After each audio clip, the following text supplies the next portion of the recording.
welcome to the Sigma Show, episode 90. I just realized I need to change a mic, otherwise I'm going to be real offset here. 1 second. Okay. That should be fine for the viewers. You guys will see me offset regardless, I think. Okay. Or maybe not. Who knows? Welcome to the Sigma Show. I'm your host, Sigma.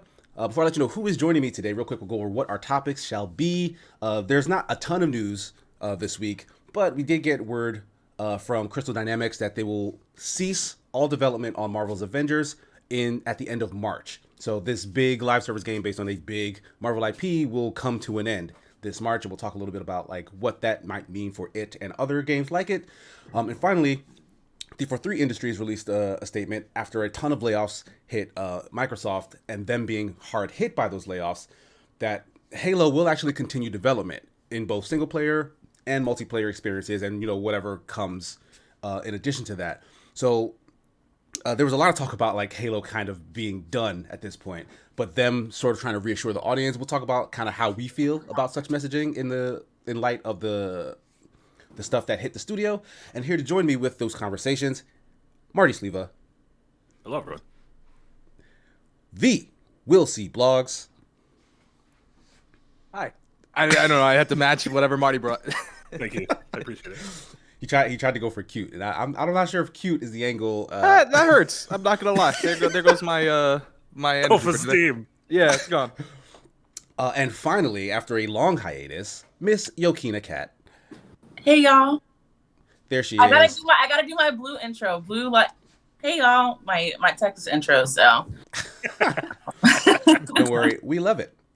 Welcome everybody in the chat. We see here DJ, Pentadam Rose, Frost in the chat, Fat Highlander, Jombly Wombly. Thank you so much for jumping in. Let's get started, as we tend to do, with what we've been playing / watching. And I'll preface this by saying we are trying to keep a tight show today. We want to wrap things up by 12 noon Eastern, my time. So if we don't get to all the stories, it'll be fine. I'm sure more stuff will develop in the Halo universe in the future. Because that's one on chopping block is what I'm saying. But anybody feel like sharing? I'll go first. Go right ahead. I'm gonna go. Okay. First of all, before I start, so one time, maybe just one time, you can do a show where you have no like set run schedule, like no set run schedule, like you just let it go until you're just good and well, because I love the show and it's awesome. Okay. I am playing. I got a Switch finally. So yeah. Yes. I remember you mentioned that in the Discord a while ago. Yes. I finally got a Switch, so I have been devoting all my time of going into debt on Animal Crossing. Hell yeah. I love that game. It's super cute. I love it. I've been playing some Mario Party Superstars as well. That game is totally rigged. She's not wrong. No, she's not wrong. Not wrong at all. It's totally rigged. I'm telling you. And then, because I have a Nintendo DS XL and I still play it, but I haven't really been playing like a lot of games on Nintendo, to be honest. So I think the next game, because they're a little expensive. I think I'm just used to having. I think I'm just so used to having like set games that I play, like Apex Legends and Tekken, and then having like the Game Pass on Xbox, or having the PSN Gold or whatever. Mm-hmm. But I think the next game I'm gonna buy is probably Smash. I'll probably buy Smash. Yeah. Watch out, Jeff. Zelda. The Smash community here is lying in wait. They've been waiting. Because if you guys don't know, Kat is a beast Tekken player. Oh? Like, she's really, really good at Tekken. Probably some other fighting games. Like, I'm pretty sure you're pretty decent in Mortal Kombat as well, right? Yeah, and Soul Calibur. And Soul Calibur. So she's got a couple of fighting games under her belt. Smash is a different kind of game, but a lot of those skills do translate. So I'm anticipating her arrival on Super Smash Sundays and her ascension to godly status, essentially, is what I'm waiting for. Is it one of the Tekken boys in Smash? Yeah. Someone like that? Kazuya, yeah. Kazuya, there you go. Mm-hmm. Yeah, so I've been playing that a lot, and then I made it to Platinum on Apex Legends for the first time this season, so I'm super proud of myself. But other than that, I haven't really been I haven't really been playing a lot of games. I'm studying for my LSATs, so Nice. That's the biggest game of them all. right, the biggest game of them all. Like, oh god, logic puzzles. What? Okay. Yeah. But other than that, I've been reading the manga Komi Can't Communicate. I've been hearing about that show. I really liked it. It is a really good manga. I really do enjoy it. And then I just finished The Godfather, the book, a couple weeks ago, about a month ago. Like Mario Puzo's The Godfather, or is this a manga I don't know about? Okay. No, I've watched the movies like 10 times over, so I read the book. But other than that, I'll keep it short. I'm sorry. No, go right ahead. You're good. Take your time. There should be a Godfather anime. You know what's funny? There's Tokyo Godfathers, but that's Can you not imagine? That's a Christmas anime. Now that you say that, I could really see them taking that, even the film or the book, and making an anime adaptation of it. It would be really, but make it like Yakuza instead of like the Italian mafia. Oh man. No. Well, to be fair, there are a lot of Yakuza movies. Like, just they have all sorts of, like, they're not like called Yakuza, not like the game series movies, but there's just a lot of like Japanese crime dramas in general. I'm sure they have like a sort of Godfather equivalent. My personal favorite manga based off of anything Japanese mafia is Way of the House Husband, but that show's pretty funny. It's a pretty good one, but yeah, other than that, it's just been the same old. Nice. Says the things I do to voice Marlon Brando in an anime. Oh my god, I love it. I love it all. I need to hear Frost's Marlon Brando impersonation now, because I feel like it'll be weirdly deep. Oh, that'd be great. Next cold take, baby. He goes full method. He puts all the cotton balls in his mouth and everything. Italian accented Japanese, he says. Yeah, it's fine.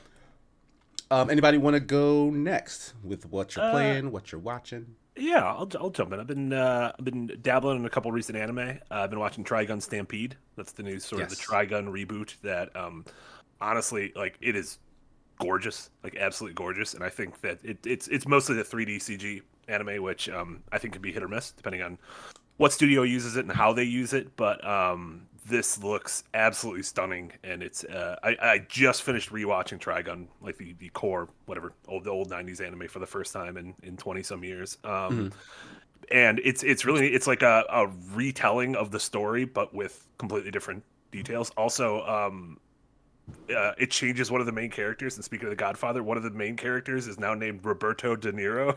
Let's go. One of the main characters is Roberto De Niro, which is beautiful.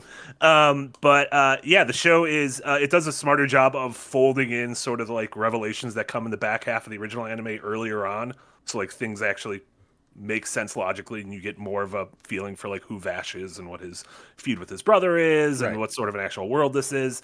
And the action is like genuinely stunning. Like, it is a like gorgeous anime, and like each episode so far has had a chase scene or a fight scene that is just like wonderfully animated. So I'm all in on that. That's been of the two anime I'm watching of the new season, that's my number one, because the other one is the Nier Automata anime. Which before you jump to Nier, Honey Money says she's surprised you're watching it since it's released weekly. Yeah, I'm not a big weekly anime person. But I feel like I was like, well, for this, like, maybe new year, new me, maybe I'll start with like one or two shows and watch them weekly. And it was mostly because I just rewatched the original Trigun, and I was like, well, like, it's fresh in my mind, and God knows in 3 months I might forget it all. And please excuse me, when you say weekly, like, it's only like one episode a week? Yeah. So it's just every Saturday it airs an episode, and usually they did way back with that one, didn't they? Yeah. So usually with anime that airs weekly, I'll just wait for it to be done and then just binge through it, because I've sort of said that for me, like, I like a lot of like HBO shows that are weekly. Like, I like that The Last of Us is weekly, but when it comes to anime, I would rather binge it once it's done. But it's too good. That's why. It is. It's too good. It's too good for this world. But then I've also been watching the Nier Automata anime, which started off a little rough because it had the 3D CG that I thought was incredibly ugly and jarring. But then the second and third episodes crushed it, nailed it. Like, it is like a beautiful retelling of certain things that happened in the game while expanding Yoko Taro's world. And then the news came out that the show has been delayed indefinitely after 3 episodes. Partly, I think, because of like Aniplex's mismanagement, but they just have no date for when the next episode is going to be. And some people are like, only had 3. Apparently, decided they only had 3 done, and they were like, "Now's the time. we'll just put these out, and whenever the rest come, they'll come.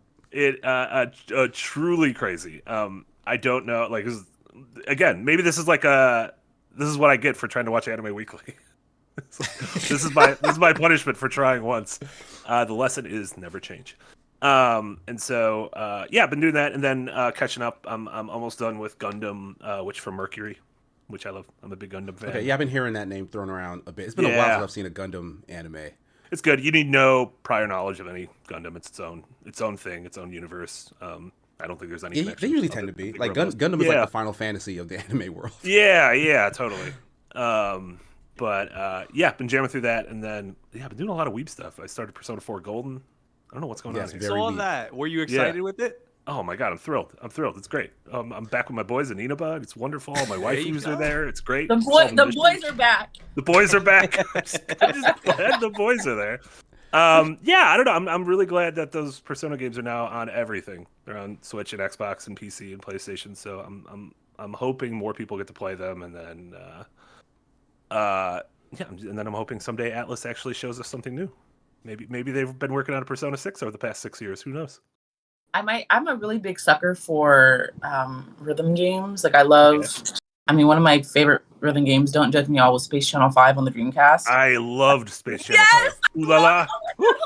Okay, everyone. I've never what is that game? Like I know what that game is, but I've never understood what that game is. It's basically a rhythm game, but it's like you're supposed to save the universe from aliens. But it's look it up. It's my guilty pleasure game. But speaking of Persona, has anyone played Persona Dance All Night? That's like one of my favorite games. Okay, I'll be quiet. I'm sorry. No, don't be quiet. Don't be quiet. I looked over because I was like, I have a copy of it somewhere, and I couldn't. At this point, I'm just trying to learn. Educate me. I know where the copy is. The copy is holding up my mic. The copy is my mic stand.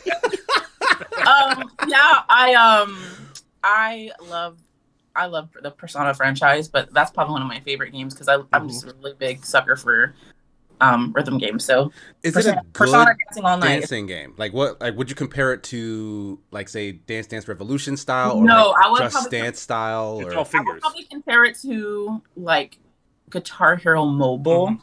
Yeah. Okay. So now I gotta write this down because I love rhythm games like that, and I haven't played any of that in a while. And it's on. Yeah. I have it on my PS Vita. So for me, I'm pretty sure it's on PlayStation 2, like your main console. Mm-hmm. But basically, like on the sides, it's like your X button. You use your little analog sticks and the bumpers, and it's basically just a rhythm game with your controller. It's a lot of fun. For your hand. Okay. Yeah, I've never played one of those, but that sounds dexterous. And it's very Persona, like It's and that's the thing is like the music in Persona is so we can do this together, guys. Good. Like it's very It is. Mm-hmm. This hold on, just because I need to get this clarification before we go forward. I've never played a Persona game. Yes. Is that what I'm expecting in a traditional Persona game, or no? What is it? What is it? Very long. Tell me. Very long JRPGs with also with like dating elements where like you have time off in between dungeons. The power of friendship, you can find a waifu or a husbando and give them a kiss. Is it serious or is it like just kind of in between chillish vibe? I mean, serious-ish. Like Persona 4 is like a bunch of kids dealing with a serial killer in their small town, and Persona 5 is like escalating, dealing with opens with like sexual assault. Yeah, it's dealing with like menaces in society who are abusing their power, and so she's a teacher, and then goes to do like a gangster and a politician. Think of like serious themes with unicorns and rainbows. Well, let me tell you, that was the main reason why, and this is something that I always get shit for too, because I love Kingdom Hearts. I got it tatted on me, right? But like, I don't. Wait, what? When did this happen? I had a keyblade on me. I've been you were here, and you can't see it in this angle. It's very stupid. You're also just like holding it above the camera. It's because you know why? I'm trying to turn the angle, and I'm like, it looks stupid. It's just a little bitty of it. I want to get another one because my birthday's coming up. I was thinking about it, but that was the same reason why I didn't do whatchamacall. I haven't really fully got into Final Fantasy. At lightest, I got my Kingdom Hearts thing, and I dipped a little bit into 7 when they did like the remake for the PlayStation. You probably that's the path I'm looking to go to because I don't mess with Final Fantasy. It sounds like the theme is a little bit more tangible for me, where Final Fantasy, because there's a million names, it's all out of order for me. it's just like, okay, well, I can't like Quentin Tarantino this shit. Pardon me, or I can't. You like Kingdom Hearts though, which is the most confusing. Believe it or not, I don't understand how I know Kingdom Hearts. It's just I think I played 1 and 2 so often, and then when 3 came, I didn't know what the hell was going on. Goofy fighting people, I think we'll be okay with Persona. Yeah, that's what I'm thinking. I'm gonna have to like entry my way into Persona and give it a shot. And that is the thing. I will agree. Kingdom Hearts 1 and 2 were pretty manageable in terms of their stories, and then there was 15 games, and then 3. all the DS, and once it gets to like 365, 8.5, they started going buck wild with it. That's when stuff went wild. Speaking, if you like rhythm games though, so there's that. Have you played it's Kingdom Hearts something Chain of Melodies? I saw it's like on sale for like $9, and I was like, tempted to do it, but also in the same vein, I'm like, do I even have enough time in my life? Sure. I might just add it to my backlog if it's still on sale. Have you played it? Is it good? I have played it, yeah, and I liked it. And again, it's it reminds me a lot like the Persona dancing games, and then even like Final Fantasy Theatrhythm, where I love the music in those games so much that I will play those rhythm games. Like if they made a rhythm game on a series I didn't play, if they made like I don't know, Call of Duty Warzone rhythm game. Well, first off, I probably would play that because I'd be like, "What's going on here?" You're like, whose idea was this? How did we get this? But yeah, if you like the thing, I mean, it's disregarded. I totally disregarded your "let's stay on task." I apologize. That's no. You're good. It was organic conversation. It was mostly. I feel like you needed us to talk a lot during this segment because you were a little worried about the last 2 segments. Did I miss? No, that was the plan. Yeah. I mean, no worries. Even when we got to the Halo portion of it, I don't think it's going to be that long of a conversation, realistically. So, exactly. We're going to cut to our correspondent on the ground, Nick Colantro. They still alive. They're gone. That's been the stuff I've been playing. All right, that wraps stuff up for Marty. Will, did you want to go next? I can if you need some time. Sure, yeah. No, go ahead. All right, so I've been mostly watching. The stuff I've been playing is still a little under embargo, and I haven't had like a ton of free time to get into games, sadly. But I've been watching a lot. I finished The Patient, which is that Hulu original series. Yeah. It was nominated for like a bunch of stuff, so like buzz was all over the place. Stars Steve Carell, some other man who I've never seen before in anything. But essentially Steve Carell plays a therapist who is being seen by a man who then kidnaps him, holds him hostage, and forces him to therapize him out of his serial killer tendencies. So it's a very compelling thriller / drama. Did not end the way I thought it would. Mm-hmm. And it's like a really, really touching side story about like Steve Carell coming to terms with like his own family relationship while being held in captivity. So it was like top to bottom, amazing performances. Really, really good premise that like hooked you from like right at the very beginning. Steve Carell's great in it. David Alan Grier appears in it, and he's great. That was unexpected. Yeah, like when he shows up, I'm like, what is David Alan Grier doing here? And like, because like both of them are like traditionally comedic actors. Steve Carell has had a bunch of like more serious roles in recent years, but David Alan Grier, I feel like he's long time kind of been out of the spotlight of like comedies. Mm-hmm. So I'm like, where was his dramatic turn? And it seems like it starts now because like he was really good in this. So I don't know, like check it out if you're interested at all. Like it's a really good show, very short, like 10 episodes, only about half hour each. So like won't take you too long to get through. Oh, the serial killer is Domhnall Gleeson. That was the dude from like Ex Machina and About Time. Did you ever see About Time? Oh my god, with Rachel McAdams. Beautiful, beautiful little time travel romance. No, I've not seen that either. Rachel McAdams is in like 10 movies. I'm thinking of In Time with Justin Timberlake. I thought that's what you were talking about too. I'm like, that was About Time. No. Was it called End Time? I remember. I think In Time is the Justin Timberlake movie. And Mila Kunis was at it, where like time is a commodity, like you can trade time. Yeah. I really like that movie. That movie's real dumb, but I like it. Domhnall Gleeson, the serial killer from this thing, was it's the son of Brendan Gleeson, like the guy who played Mad Eye Moody in the Harry Potter movies, and then really lead in Banshees of Inisherin. He's one of those nepo babies. He's a nepo baby. Fun fact. Sarah from The Last of Us, which I saw that first episode as well. Oh yeah, she's also a nepo baby. Yeah, Thundi Newton's daughter, and she looks exactly like her. She does. Yeah. But yeah, so I watched The Last of Us as well.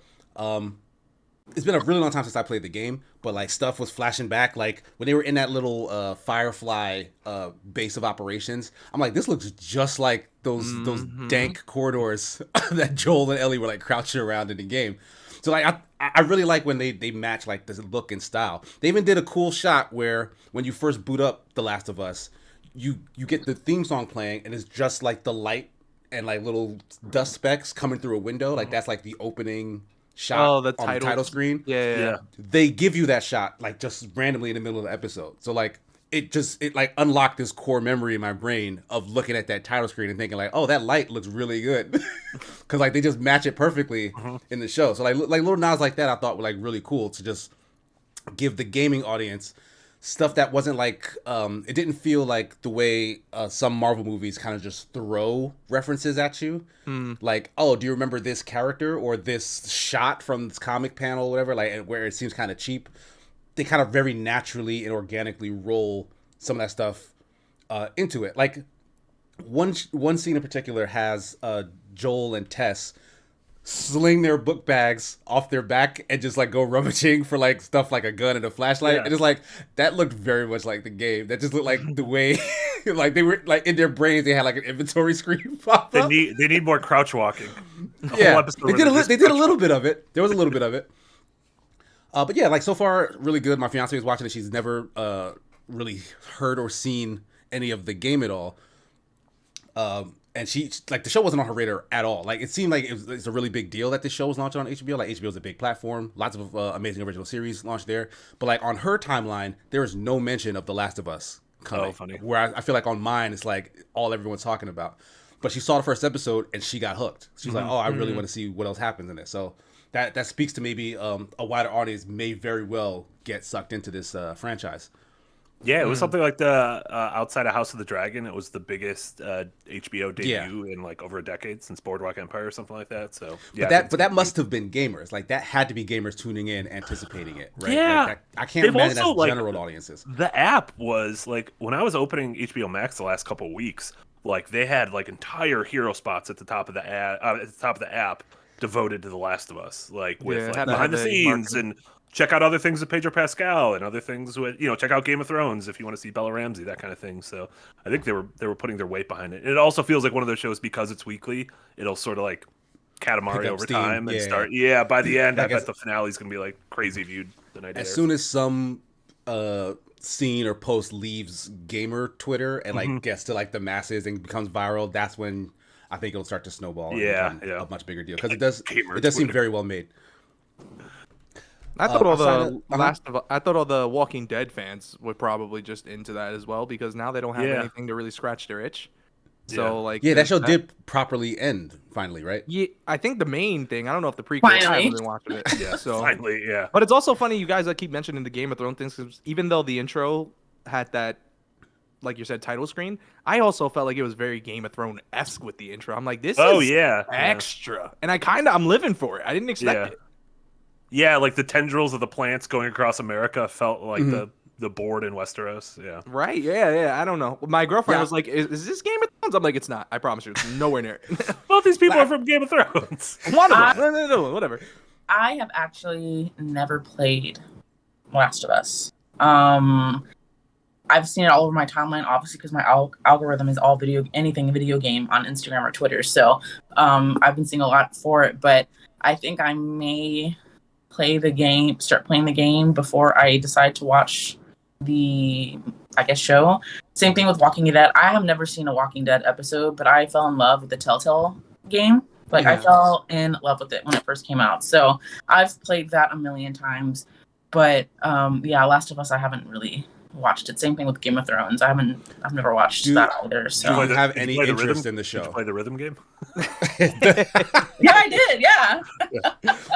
Yeah. Do you have interest in the show? Yeah, by having not played it as a game, do you have interest in watching the show? I do. They did from what I've seen, they did a really good job. Like the previews of Last of Us, I have seen like gameplay of Last of Us and what the characters look like. They seem to do a really good job of matching actors to the characters in the game characters. Yeah. So from what I have seen, so that has piqued my interest. So I don't know if I guess this is the first time I have more interest in the show than I do in the game at this point, because I've never really. Let me tell you, here's my hot take. With no experience in the background, with never playing it, I'd highly recommend you watch the show before you play the game.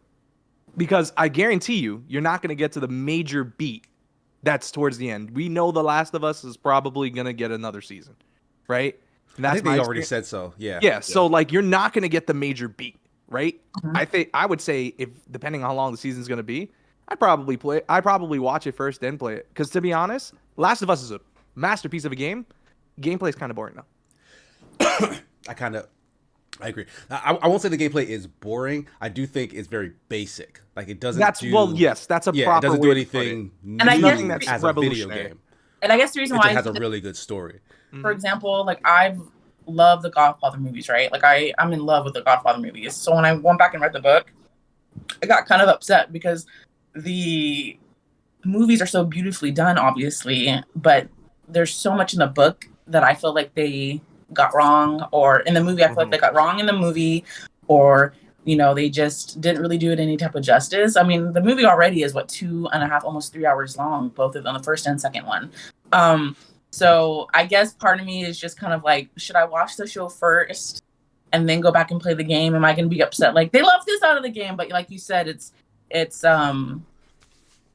been doing a pretty good job so far, not of just kind of plopping references or I guess fan service, would that be the correct term to use?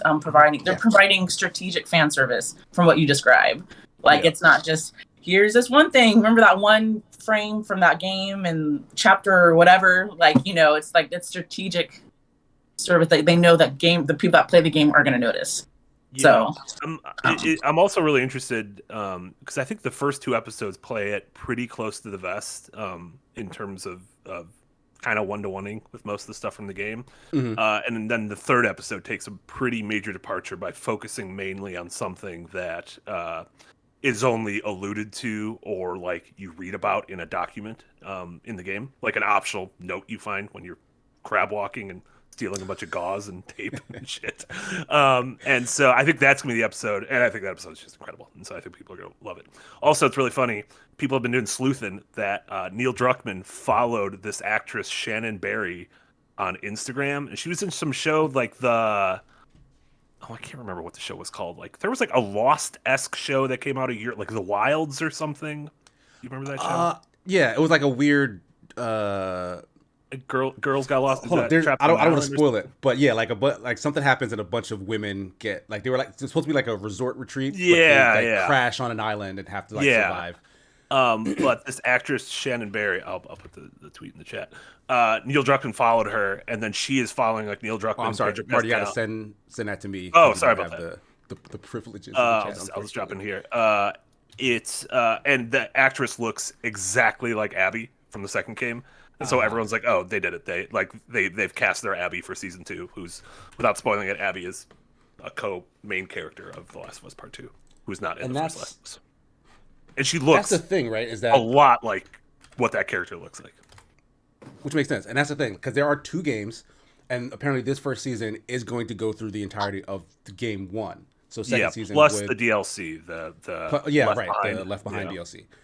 So season 2 would have essentially focused on the second game, which is a little bit more divisive in terms of its storytelling. And it's longer, so I would imagine they would split that into 2. Maybe. Yeah. But they've said, I think Craig Mazin, like the showrunner, said he only wants it to go 3 seasons. He doesn't want this to be they're not going to like veer off the path and be. I was just about to say that. Like, I hope it isn't something that it becomes so popular that they just really focus on making money or continuing it with no real, like, I guess, foundation. Because so many shows I feel like have been ruined by, like, this would have been a great show if they cut it off at season 3 or season 4. Yeah. They're so used to, for example, like SpongeBob. Like, Steven Hillenburg actually didn't want SpongeBob to go past the first movie. Like, he just wanted that to be, like, it. But because, you know, it came so popular on Nickelodeon, I think we've talked about this before, Sigma. Like, it became so popular that Nickelodeon was like, no, we're going to keep going. Like it cannot end, right? Yeah. It cannot end. So now, like, you know, SpongeBob was a goated cartoon after, like, season 3. But then Nickelodeon it's just so much. They could have still made their money off of merch after the show ended. But so I just hope that doesn't happen. If I do start watching this and I end up really liking it and then I play the game, I just don't want it to ruin the experience, I guess, or just don't ruin the story, the integrity of the story, if that makes any sense. Yeah, I mean, like it didn't seem like The Last of Us warranted a sequel, even despite the fact that it got one. But now after its sequel, do you think it would warrant a third game, which could then be adapted to more TV, or will we get like a weird spinoff that focuses on like the Frontiers multiplayer thing that's coming out? I hope. I mean, I guess I really can't speak because I've never really played either of the games, but just going off the topic, I hope they don't create more gameplay content based off the show, because I kind of feel like, I don't know, that's just kind of weird to me. Like, it's the game, everyone's saying, like, y'all are saying it's a beautifully made game already. It only has 2 parts to it and some DLC. Like, why, like, at that point, are you doing it because you want to truly continue the story, or are you doing that because it's just simply going to make you more money? Because people now, there are more people into it. So, but I digress. I'm sorry. Yeah, I mean, yeah, like this, like Neil Druckmann, when they made the second game, said he wouldn't have made a sequel unless he had an idea, like the idea presented itself. And I think he's kind of said the same thing about a third one. And as someone who really liked the second one, then if they decide to make a third one, I would have full faith in it. But if they, I would also want them to just do. I don't do something else. Like, there's rumors that he's working on a new fantasy IP. I'm like, that'd be cool. I want to see what a Naughty Dog fantasy game looks like. Why does everyone go to fantasy? We don't have enough fantasy? What? No, Sigma, we don't. You want an Isekai? What do you mean we don't have enough fantasy? Oh, fantasy's so broad. What are you angry about fantasy? It's so broad, yet everything has a effing dragon or an elf in it or an orc. Like if Destiny is the most out there fantasy thing I've seen, and that's because it's half sci-fi. So I don't know. I'm a little tired of it, but you guys. Sounds like you just don't want orcs. Yeah, F them orcs. And there should be an isekai where you get isekai'd into a fantasy world, and you're like, I'm done with this. I don't want any of this. We're gonna take Sigma and put him in the most fantasy type world ever. It'd be so boring. It'll be like Baldur's Gate or some shit. No, actually, I think like vanilla Dungeons and Dragons is probably the most boring fantasy setting, in my opinion. But wait a minute, you're part of a fantasy story. We don't play vanilla Dungeons and Dragons though. Like our world's got weird shit in it. How do you know Druckmann's world won't have Adventures Night elements? I'd like to see that actually. Would you allow Naughty Dog to make an Adventures Night game, or would you be staunchly no fantasy? They got to come off some of that Sony money, then absolutely. But I think that. Well, no, I'm caught up on Velma. Apparently, that show's coming out weekly. I thought everything was out. But I've seen the first 4 episodes. I like it. Like the internet has been losing their minds over this Mindy Kaling Velma show. I like it, and some folks have pointed out I'm not a big fan of Scooby-Doo, of like the original Scooby-Doo, and I've mentioned before. I have liked and been a fan of a lot of the spin-off shows. Like pretty much any time a series or a movie plays with the conventional notion of those boring 70s characters, I'm much more into it because I've seen a lot of those episodes. I know them very well. I just never liked them. But the dynamics and stuff, that's all fused in my brain. So every time they basically have like an in-joke about like, oh, Fred and Daphne always go off on their own, so Shaggy and Scooby just sort of just default to, all right, we know what Fred's gonna do, so we're gonna go off before he tells us how we split the teams. Like that was funny because it's playing with convention. Like it's bringing self-awareness into the fact that these characters were kind of behaving in a certain way back then. Velma is just another one of those, but the characters are very different than any other iteration that's come before. Largely because it's an adult show now, so like they have to throw in a bunch of like off-color humor. But the fact that Shaggy and Velma are not the same Shaggy and Velma from the first show or like any other iteration, I don't think should be demonized. No, like give it a this. I feel like it's weird to say that it's not good because she's not the Velma I know. I didn't because hear very that clearly argument. I didn't hear that argument. You didn't hear that argument? Okay. It's all over Twitter. My timeline explicitly was throwing out that Mindy Kaling clearly doesn't she has self-identity issues, and it sleeps into everything she does from her shows. No, I've seen that criticism too. But I've never really paid too much attention to it. I mean, I also heard something on that was, and I don't know, I haven't watched it, but Velma essentially sexually assaulted someone in the show, and I'm like, I mean, there's kind of Fred, and I'm like, all right, well, like, there's a lot of negativity around it right now. That's why I haven't watched it as of yet. But I also, like, I saw clips or even the trailer, and I'm like, so this exists. It's not for me, but it exists. So maybe when things die down, it'll be an easy binge. Maybe I'll give it the old college try, but I'm not entirely sure. I just find it blasphemy that you didn't like the original Scooby-Doo, and now you're like, oh, because they're different, I like them. And I'm like, all right, well. I've always felt that way. Like, it's not a new thing. You just like, beef with Hanna-Barbera for no reason. That's all. Because they're terrible, but we don't have to get into this. We don't have to get into how awful Hanna-Barbera is. But no, I've seen that argument over the internet about the like these very specific things that the character is doing in the show and why people don't like them. And it's almost as if the same sort of bad behaviors in a show like Rick and Morty that people understand, like the main character is a flawed character. Therefore, the stuff that they're doing shouldn't be emulated, but it is entertaining to watch them fumble through the situations because of their behavior. Like, that is the kind of character that Velma is right now in this show. Like, she's not a great person. And I think that's the disconnect, because Velma has always been this kind of sweetheart for most people. Like, she's always characterized as like the more timid, the more brainy. Right. But like that's just not who Mindy Kaling's Velma is. She's kind of a jerk. Like, she's selfish. She's very judgmental, and like she's not a likable person. Like, if this was a person you knew, you would not like her because she's very abrasive. But in the framing of the show, that works with the dynamics of the other characters, because all the characters are very different. Like, Shaggy does not behave the way he does, and a lot of it is commentary on the old characters. She's purposefully juxtaposing them with their old selves. Like, Shaggy vehemently hates drugs in this show.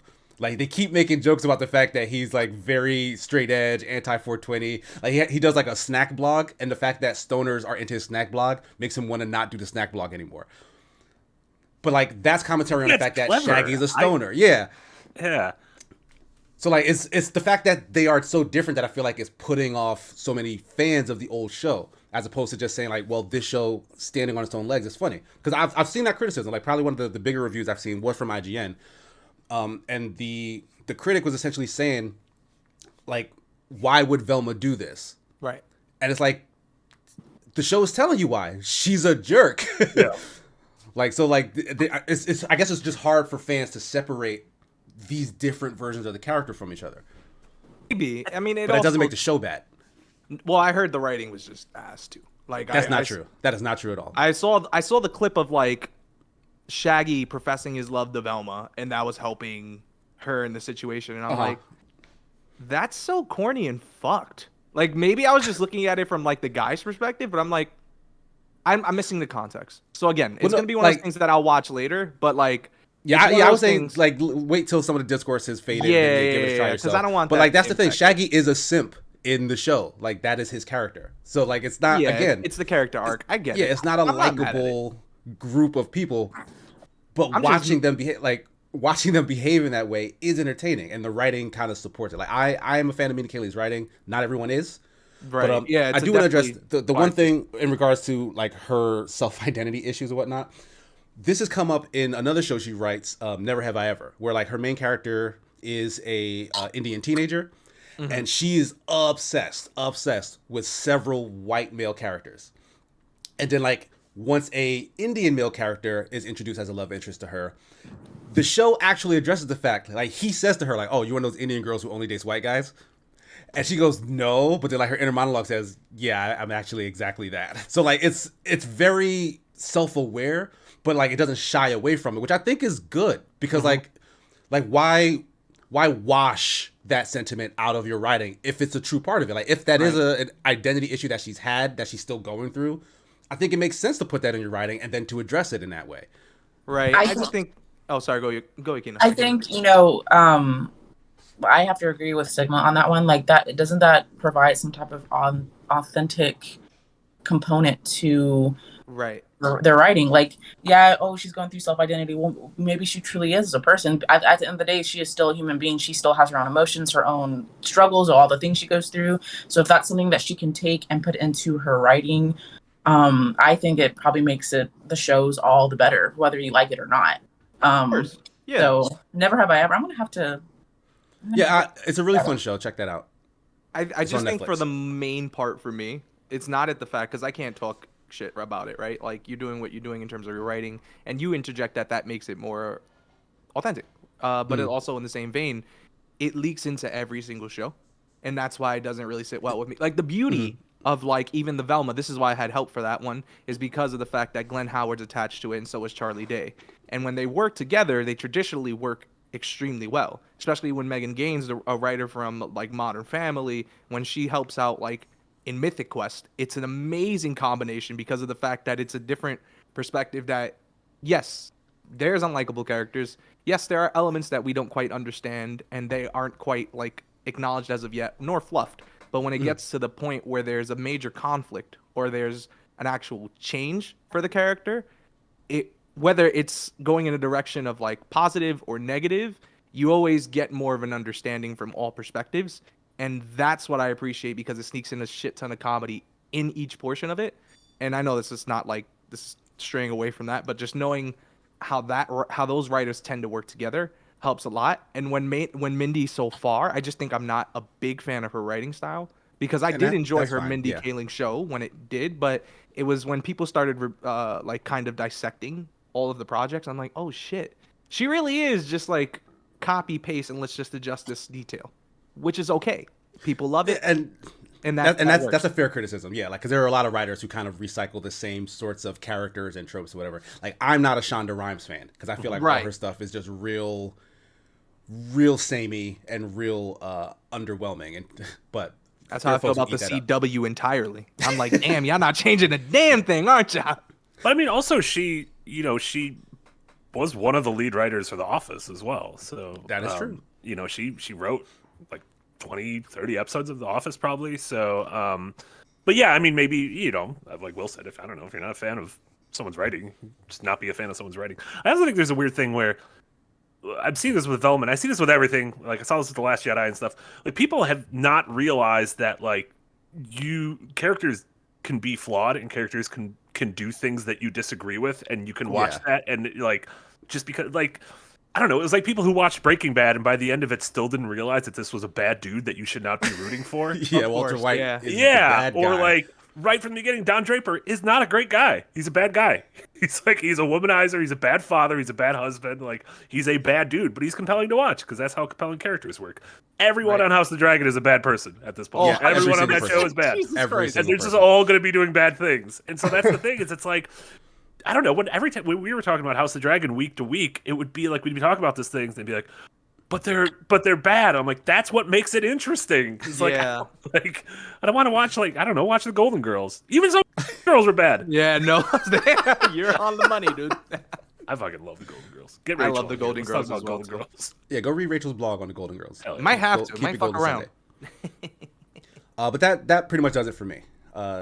So go right ahead, Will. We got 30 minutes. I'll try to wrap. I'll make it fast as I can. I recently got back into Skins.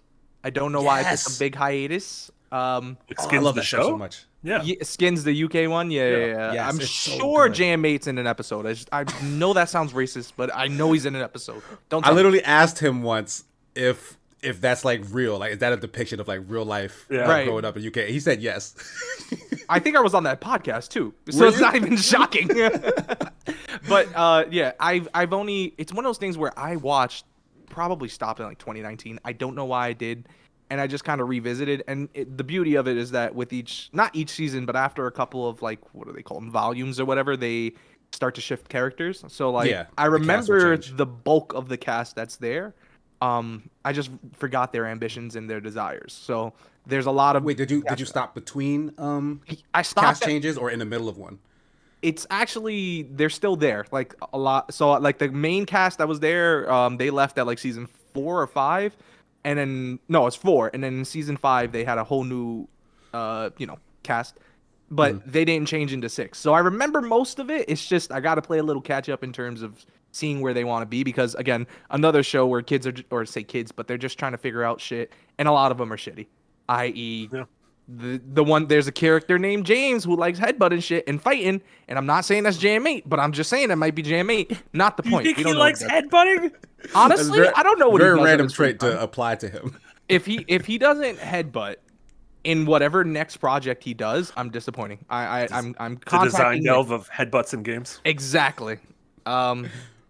It is also crazy how many of those actors have gone on to become like that thing's a launch pad. Or like being like there's the one girl who's in Game of Thrones who played, what's her name, the wildling who.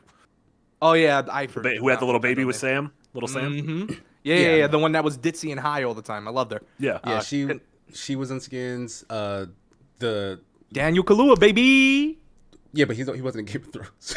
Doesn't matter. He was in Skins. No, just big like Dev Patel was in Skins. Godfrey, the guy, the freaking Smithy, not Joffrey. Godfrey. Oh yeah. Robert Baratheon's bastard son was from the first season of Skins. Who took like 6 seasons of Game of Thrones. He rode a boat and came back 6 seasons later. Yeah, pretty much. Yeah, Gendry, that was his name. Thank you. So, Gendry.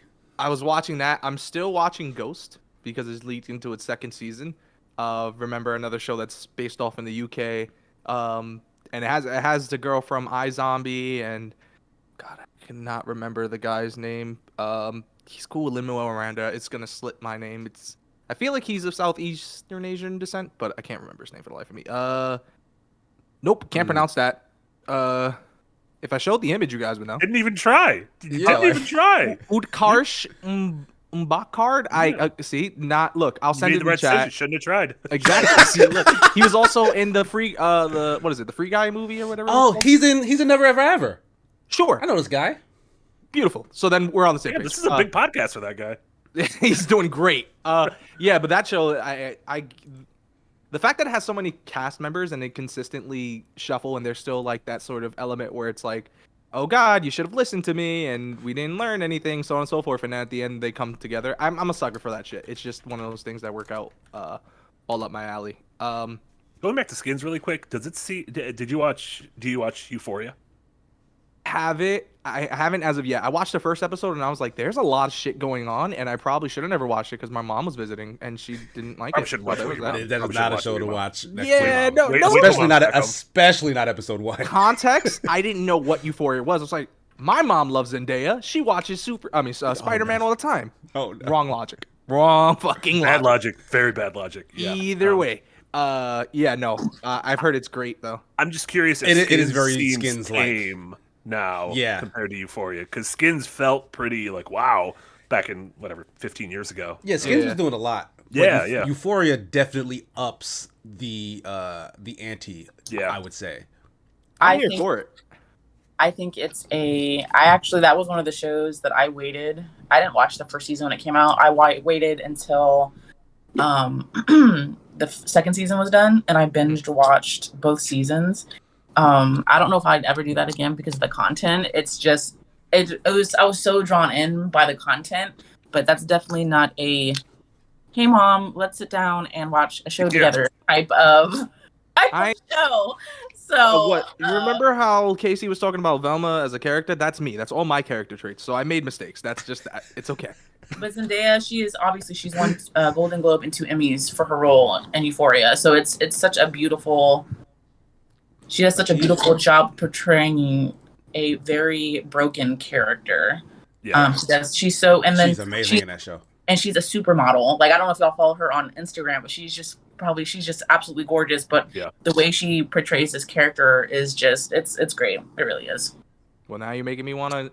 Once I get through these binges, it's on the to-do list. There's just so much shit that I can't even do. I have an anime list that, like, honestly, I've felt like just going to Casey and be like, yo, should we do like a book club? Where it's the same concept of what you did with Jesse. It was like, hey, you don't know any Greek mythology. Fucking play some Greek mythology games. I wanted to do the same thing with anime, but I feel like I'm going to be stuck forever. Like, I always mention to everyone, they're like, you never watched Naruto, right? I'm like, no, I'm like in episode 100 and we're stuck in the trees and we're fighting for somebody. I know there's a guy with a snake tongue. There's a lot of shit going on. I played the game. I beat him in the game, but like, neither here nor there. I don't know if you guys ever watched. That's not a terrible idea. I like tell Crash me Course, when. like those super long. Also, animes I that feel play like I in, would start Licensed you tie-in with games. I would start you with small anime that you can finish and feel accomplished. Like you love the show. That's only 99 episodes. Start there. I was gonna say like Fooly Cooly is 6. Oh, okay. The lowest I could think of is like One Punch Man, but even then, that's just because it's just fucking lulls the whole time. So it's like, hey, Outlaw Star. It's 11 episodes. I don't know why it never finished. Write it in the chat so I can just literally download it because this is what I need to do. We'll give you a list starting with the shortest things. Hey, the Nier anime only 3 episodes, and apparently there we go. I've been watching this show. I don't know. It's been on for a while on Netflix. It's one of those Netflix reality shows. It's just ass. It's called The Circle, and it's the concept. Yeah, the concept of that, like you have to meet people and you have to. It's basically like Survivor minus the challenges, but you're not allowed to see the person. Everything's done in your apartment where you're secluded, soundproof, and all that. I'm on its 5th season, and people from the Bronx keep winning. So like, I'm thinking I have to apply. Like, there's no other way. Because these people should not be winning, and if they can do it, I'm gassing myself up. I gotta try. Yep. I've literally wrote the description. I have to send a 1-minute video. I'm not gonna get into it, but I want to fucking try it just because I'm stupid. Definitely try it.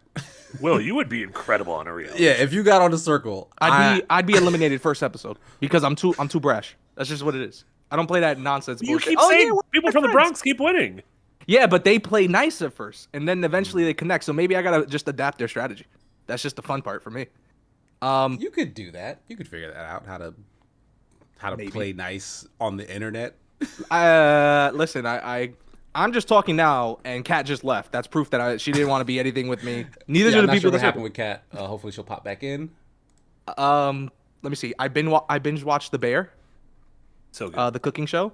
Mm-hmm. I've literally been in meetings with my boss, and I would just say "heard," and he's like, "What?" And I'm like, "I heard you." And he's like, "Why are you speaking like that?" You say "heard, chef."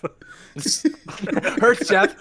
That'd be great. I've actually just been calling him by his middle name. I'm waiting for the day I get fired. What else? I'm trying to think. There's been a lot of like games that I've been playing, but I can't tell you anything because it's all under the Ubi thing, and it's not exactly here as of yet. Gotcha. So like I've been working a lot with the developers, and I'm like, oh, that's cool. Oh, that's cool. Like Casey and I have a meet with a bunch of people for a play session. I haven't been able to join because of the fact that I'm stuck in other meetings. But outside of that, the game that I'm gonna review for The Escapist, I'm obsessed with it. I can't get away from it. I've already put in over like 12 hours, and I know I'm not gonna beat. Why do I not know where you're reviewing? Yeah, which game is this? Let me look. I don't want to tell you. Oh, you don't want to? Okay, I'll say it. I'll say it. It's fine. Okay, so as long as I don't get not fired. breaking embargo, I'm breaking embargo.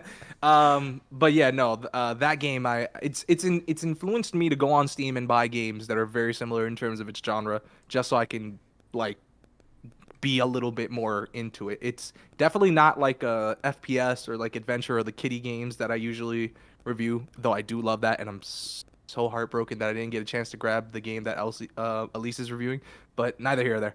Oh yeah, I can't even fucking find this. Whatever. I'm just gonna assume you're talking about Forspoken. 100%. That's how it is. Yeah. Which we 100% did not get code for. Let me tell everybody. Yeah, I feel like I didn't expect this. No Square one's Enix getting / code. Sony. Oh, no one got code. Ooh, no, okay. I mean, like that wasn't a. I think like 5 outlets are gonna have reviews. Frost is not one of the canceled battle royales, but it's Ubi. Ubi do what Ubi do. I can't say anything further beyond that. They're doing great. They got the Rabbids, they got Rayman, they got Ezio, all my favorites. Peter Jackson's King Kong, the movie, the game. Get more James Cameron, the Avatar game. Hopefully better than the first Avatar game. That was a bad one. Have you guys played the first Avatar game by Ubisoft? No. I've played both, and I can't say anything. You can say something about the original Avatar game from like fucking 12 years ago. Yeah, but I also like 12 years ago I was like a kid, so like I played that game and I'm sure I was just like, oh shit, this is Avatar. Like I had the hype and all the shit that was happening there. Was it good? No, I'd probably have to revisit. You know what's wild? 12 years ago I wasn't a kid. 12 years ago? Wait, what? I was still an adult. Wait a minute. Wait a goddamn minute. I was a kid. It was also, I think it was a little more than 12 years ago, but it was when I moved to San Francisco, I started dating a girl whose roommate worked at Ubisoft. And this was long before I was in the games industry, and he would give me a bunch of free games, including Jim Cameron's Avatar. And he was like, "How was it?" I was like, "It was fine, thank you." I didn't have the heart to tell him like this is very bad. He didn't work on it, but like, Sorry. Cat's back. No, you're good. It's been a struggle bus type of morning, so please excuse me. I'm sorry, gentlemen. No worries. You're good. I'm just gonna wrap up and say I'm still watching Abbott Elementary. Still obsessed with it. Oh my god. Still watching. This is bad, but like for some reason George Lopez has a TV show, and it's still like it's what, Lopez versus Lopez. Lopez v Lopez, and it is literally. It's my girlfriend pointed out. I was like, all his jokes are just puns, and they're corny, and I'm like, and I live for it. I don't know why. Maybe it's the identity thing where I'm like, oh shit, like I know that experience as a Latino man, but like outside of that, I'm just like. It's just reminds me of 3 a.m. where Lowrider starts playing on Nickelodeon, and you're just like, ah, shit, I'm watching. We need you and Frost to have a Lopez v. Lopez debate because Frost on the stream yesterday was talking about how much he hates George Lopez. Yeah. Wow, and is like single-handedly like taking the Latino community back a couple of days. Wow, I'm yanking his Spanish card. No way. With that voice anyway, he does not sound like him. He's fine. No, I don't trust him. I'm just playing. But yeah, no. Outside of that, I'm trying to think of anything else, but no, I think we should probably move on anyway. I think Abbott Elementary might be one of those shows that if someone says they don't like it, I would think a little bit less of them. Honestly, yeah. There's nothing wrong with. I get it. Some people give it the critique that it follows the format of The Office, Parks and Rec. I mean, it does. Break the camera. It does. Yeah. Right. And for some, it's tiring. But I also hear some of that, and I'm like, what else is the problem? And it's like they can't complain about the writing. They can't complain about like any of the characters itself. Performances are so good. Exactly. Everyone so in my mind, so good. I'm looking and I'm just like, either you don't identify with the themes that are being presented, which is okay, or I'm not gonna lie, you might be high key racist because you have nothing to connect there, and I'm just like, come on. If you're saying Parks and Rec, The Office, and Abbott are in a multiverse. That's just me. I think they're all in the same. Like, was Abbott Elementary the school that Michael Scott went to and offered them the scholarships that ended up? Oh, he cracked the code. Yeah, that's why. That's like, oh my god. The only wrinkle in that theory is the fact that Rashida Jones plays 2 different characters on The Office and Parks and Rec. Yeah, she does. So unfortunately, Ann Perkins, and then she plays Karen Felpelli in The Office. So either she has a doppelganger, and they need to like shoot one of those side by side green screen scenes where they meet each other. It could be twin sisters. Who knows? Twin sisters with completely different names were adopted by separate families. Yes, fine. I can get down with that. Elementary is such a great show, and they deserve all the press and all the accolades that they've been getting lately. I'm really specifically happy for. I cannot believe I forgot his name. He plays Gregory. Oh God! Everybody hates Chris. Crap. I follow him on Instagram. I'm blanking on his 3 names too. Quinta Brunson's the only person whose name I know. So I'm just super. I don't know if anyone really follows Tyler James Williams. Yeah, Tyler James Williams. Tyler James Williams. Has like I've followed him on Instagram for years, but he has gone through quite a bit of things personally as well. Like he suffers from I think it's lupus as well, or he has like a serious health condition that he's come back from several times, and it's just really refreshing to see him getting his flowers because to see him now as an adult, like, you know, I loved Everybody Hates Chris. I still watch it, but it's really awesome. It's just really awesome to see, you know, someone getting their flowers and just seeing their hard work, you know, flourish. So, and he's great, and he actually just won a Golden Globe for it. Last week that was awesome. So, but yeah, I love Abbott Elementary. I love Parks and Rec, and I love The Office. So they're all just great. We need a new Rashida Jones character to show up. Yes, the next one confirm it. She could 100% fit in at Abbott. It is a multiverse. It is. Yeah. Give her a guest feature. That's fine. The only thing I want to let go of beyond that is that I had an opportunity to go see the comedian who plays Ava Coleman, the principal, and I didn't go, and I feel so heartbroken. Aww. It was one of those things where it was just like I was ready for it, and just like personal shit ended up happening in my family, and I had to tend to that. So I was just like, and I heard she killed it in Raleigh. So I imagine, yeah, hate to see it. So good. All right, but anyway, Casey, do things. All right, yeah, we're getting ready to close things up.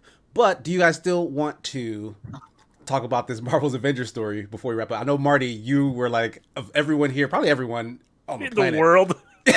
Go, Marty. One of the biggest Marvel's Avengers fans. So, like, how does this news that they're basically stopping development going to affect you and all the time and effort you put into that game? So, with a bit of context, Kat, you mentioned you're playing Animal Crossing. So the two games I associate with the first year of the pandemic were Animal Crossing and Marvel's Avengers, because I was sad and scared, and I just spent hundreds of hours in both of them. Animal Crossing because it was like a nice world, and that game came out literally like when the world shut down. And then Avengers because that was a way, like, I had a friend group who played, and so that was the way we kept in touch, because we couldn't see each other because you're not allowed to touch people in 2020. And so we played a bunch of Marvel's Avengers, and the game is not good. And the game was bad at launch, and the game is still bad, and I understand why it's a massive failure. But I put like 150 hours into the game, and I don't know if it's like Stockholm Syndrome or sunken cost fallacy, but I had an amazing time. That's probably like the most time I've put into a multiplayer game, maybe ever. Marty, do you have the Nightingale effect, the Florence Nightingale effect with the Avengers game? You know, you fell in love with, your patient. Like, you're trying to nurse that game. Like, it deserves a chance. That's kind of exactly what it was like. But I have not kept up with it. And in terms of a live service game, it was kind of a mess. They weren't releasing interesting and compelling content. Like the Black Panther update that came out in 2021, I think, was... Yeah, there were a couple like big single player drops. Yeah, like the Black Panther one was the only one that really like stuck with me, because it was a cool story and a cool new setting and felt like a meaty little campaign thing. Everything else has been sort of like, felt like, what do they call them in Smash? The not shadow characters, but like... a new player has appeared. No, but like Falcon and Falco like and clones. Fox. Clones, kind of like characters that felt like clones of other ones. So you get like Hawkeye and Kate Bishop, and they both kind of do the same thing, like that kind of thing. And so, yeah, I understand like that. There is a world, an alternate universe where this game blew up, and this game was cared for, and this game had a solid foundation, and this game was like Destiny 2 or like Apex or any ongoing game that gets new content. But it's going to be interesting because I feel like the failure of this game has bled into, you see other superhero games that tried it and then got borked, like Gotham Knights or the upcoming Suicide Squad, or, everyone's kind of trying to chase that constant revenue stream. And, if Marvel's Avengers by the team that made the Tomb Raider reboots couldn't work, like that to me on paper, that's like the thing that's like, okay, this is going to be like a slam dunk. Like this should work. Really? Absolutely. I feel like the fact that like the Marvel side of it, sure, but the fact that it's the team that made Tomb Raider, like what live service experience did they have to kind of put on this project? Like that seemed like a disconnect in my mind. Yeah. I mean, that is that. I feel like you're doing the same thing. I mean, if we see the same thing with Suicide Squad, like you're taking the team who made like 3 awesome single player Arkham games, and are you trying to like wedge multiplayer in there? Like, I don't know, that's not what they're built for. And if it's not multiplayer, is it just single player live service? And like, is there a single live service single player thing that has worked? Like, is Genshin Impact? Oh, you know what? Yeah, right. You mentioned that. Genshin, but that's because it has the insidious gotcha mechanic things in it, which probably drives a lot of that revenue.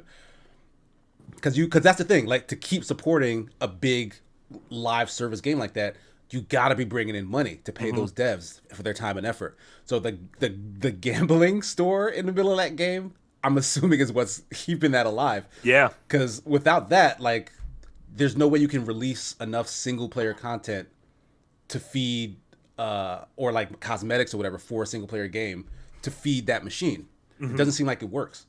Yeah, I never actually spent $1 in Marvel's Avengers. I was able to earn enough gold in that 150 hours or whatever the currency was that I could buy the expansions as they came out. I like you, Marty. I play Apex Legends all the time. It's one of my main games, and I got heirloom shard. I don't know if anyone else plays Apex Legends, but heirloom shards are like extremely, extremely rare, and you can either just keep playing the game and getting Apex packs, or you can go to like the Apex store and pay like $100 for 10,000 Apex coins and just keep buying them. But I got my first heirloom shards like last week. Hell yeah. And the only thing I've ever paid for is the battle pass. So I was very proud of myself. So yeah. Yeah, you're doing it the right way. You won't be proud of me when I tell you how much I've already spent on Marvel Snap, but we don't have to talk about that. Oh God, I was that close to going down that rabbit hole, and I said I gotta uninstall this shit. It's just not good. But I also applaud you, Marty, because let me tell you, Marvel Avengers, honestly, this is like the Google Stadia. It was like, it's here, but we know it's gonna die. Just give it time. So for me, it's just like, okay, it sucks. I personally love the Marvel Avengers story.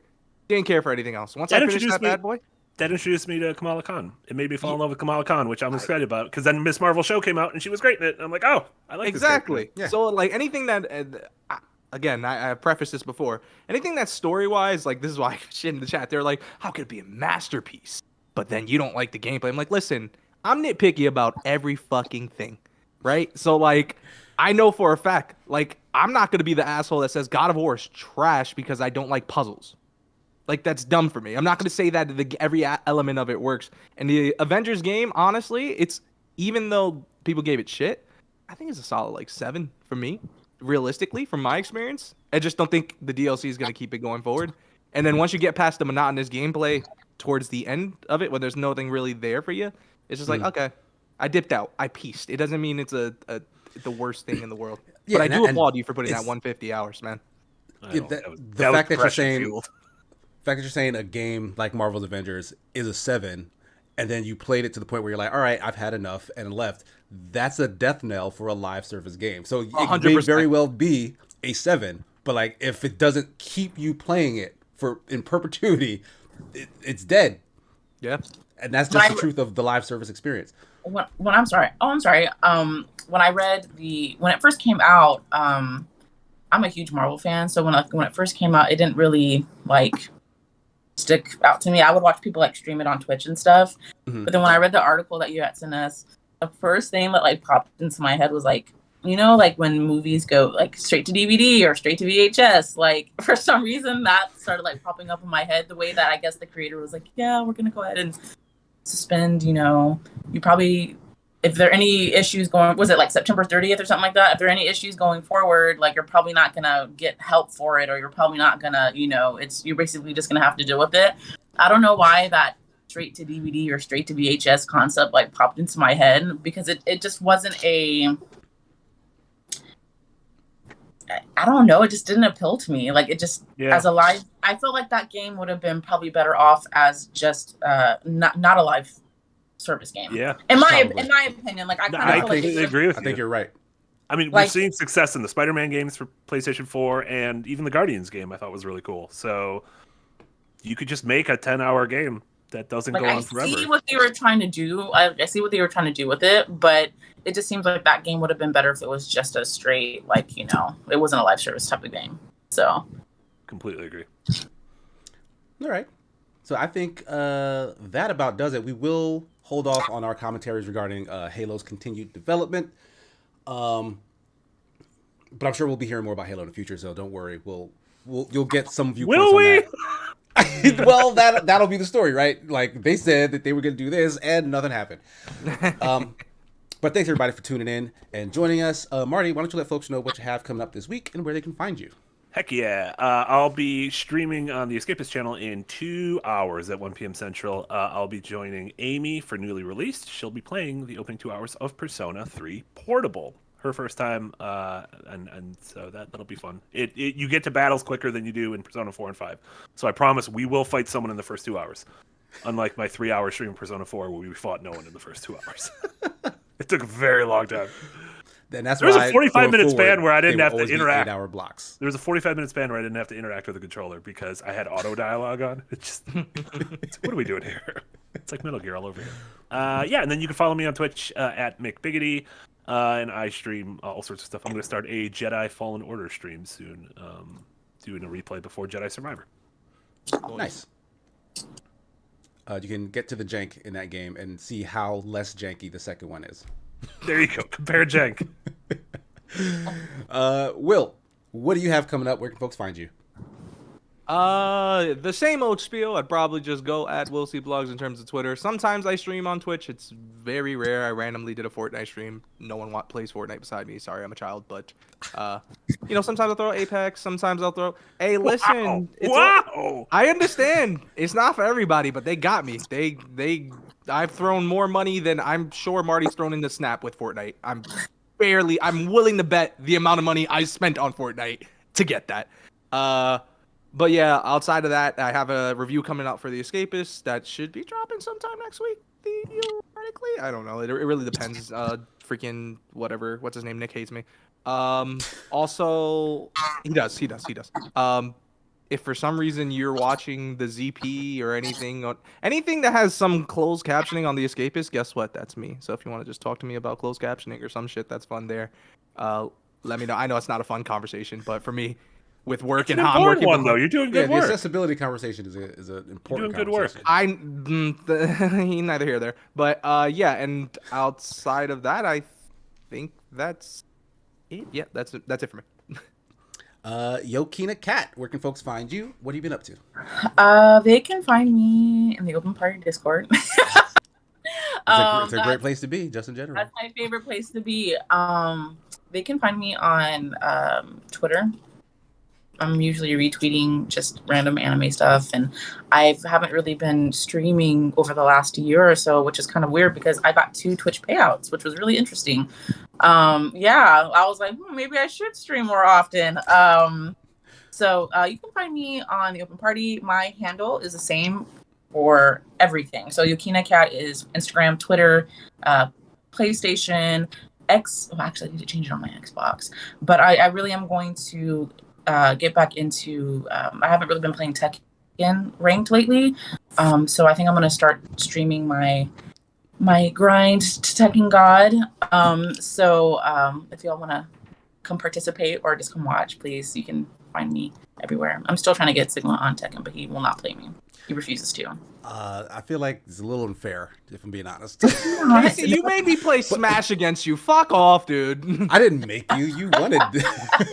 So, but Kat, I may actually come to you because I think pretty soon with Street Fighter 6 on the horizon, I'm gonna have to start to get good at like a lot of 2D fighter and fundamentals. Tekken 8's on the horizon too. Yes, and it looks so. Tekken 8 looks beautiful. I'm really excited. I don't think it's coming out until 2024.